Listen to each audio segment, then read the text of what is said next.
Memang, secara garis keturunan, Ferdy Sambo berasal dari keluarga yang bisa dibilang cukup mapan.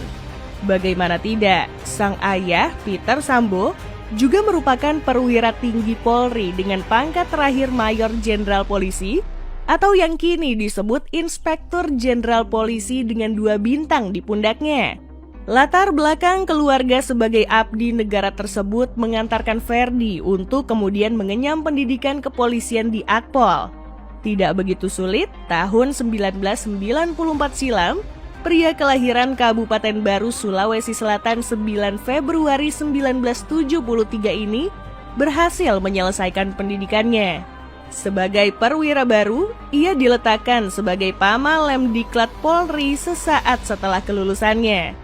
Namun karirnya baru terlihat mentereng setelah promosi Kasat Reskrim Polres Metro Jakarta Barat menjadi Kapolres Purbalingga, Jawa Tengah pada tahun 2012 silam.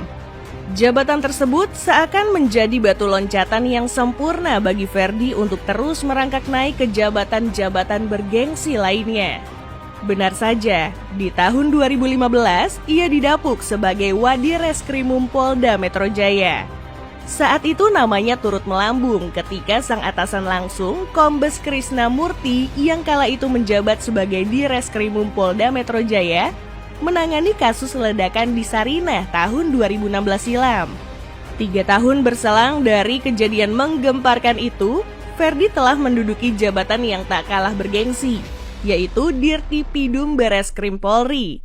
Memiliki kedekatan khusus, Ferdy akhirnya dipromosikan sebagai Kadif Propam Polri sesaat setelah pengangkatan Jenderal Listio Sigit Prabowo sebagai Kapolri. Banyak yang melempar suara bahwa kenaikan pangkat Ferdy Sambo adalah salah satu yang tercepat. Bahkan, ia adalah perwira termuda yang memiliki 2 bintang di pundaknya saat ini di usia 48 tahun. Hanya butuh waktu kurang lebih 7 tahun bagi Ferdy untuk melesat dari AKBP saat menjabat Kapolres Brebes hingga melompat 4 tingkat menjadi Inspektur Jenderal di jabatan Kadif Propam.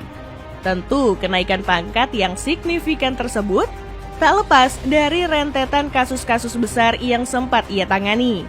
Selain ledakan di Sarinah tahun 2016 lalu, Ferdy juga menjadi garda terdepan saat kasus kopi sianida Jessica Wongso bergulir. Setelahnya, buronan kasus korupsi Joko Chandra juga berhasil ia pulangkan dari pelariannya. Terakhir, Ferdy juga diketahui banyak memberikan keterangan soal kasus kebakaran di Gedung Kejagung tak lama setelah Joko Chandra kembali ke tanah air. Sayangnya, di puncak kegemilangan karirnya, kakinya justru terpeleset ke arus kasus keji yang kemungkinan akan menghancurkan seluruh karirnya yang ia rajut sejak puluhan tahun lalu. Belum selesai kegelisahan tentang misteri yang tersibak di antara para ajudannya, pertanyaan-pertanyaan lain soal sosoknya juga terus dipertanyakan. Termasuk soal harta kekayaan yang seolah-olah ditutupi selama drama ini bergulir. Namun bisa dilihat dari rekaman CCTV yang dihimpun dari berbagai lokasi sekaligus menjadi barang bukti kasus viral ini, diketahui Ferdy memiliki beberapa unit mobil baik yang sedang terparkir rapi di rumahnya maupun yang tengah ia dan istri tunggangi. Pertama, ada sebuah MPV super mewah dari Jepang, Lexus LM, yang ditenggarai ditumpang oleh sang istri Putri Chandrawati yang bertolak dari Magelang, Jawa Tengah menuju kediamannya di Duren 3, Jakarta Selatan. Sebagai mobil yang berbasiskan Toyota Alphard, tentu kemewahan tiada tara sudah menjadi hal yang mutlak di dalam ruangan kabinnya.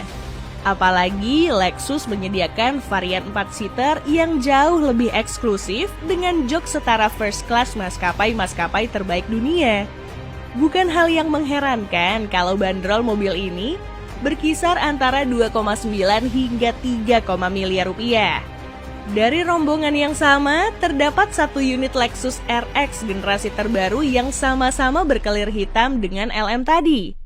SUV satu ini kerap dijadikan pilihan bagi taipan-taipan kelas atas yang bosan dengan brand-brand asal Eropa, tetapi tetap menginginkan aura glamor bercampur karya seni khas Lexus. Itu sebabnya merek mewah asal Jepang ini membandrol RX dengan nominal 1,5 miliar rupiah. Rekaman CCTV di rumah pribadinya juga memperlihatkan 2 unit mobil mewah yang terparkir rapi di garasinya. Masih dari Lexus, kali ini adalah crossover tanggung NX yang menjadi pilihannya. Bedanya, kali ini terlihat warna Ice Ecru atau silver keemasan menjadi warna yang dipilih setelah mobil-mobil lainnya berkelir gelap. Crossover satu ini menjanjikan kedinamisan dalam berkendara, ketangguhan ala SUV, serta kepraktisan lainnya yang menjadi satu.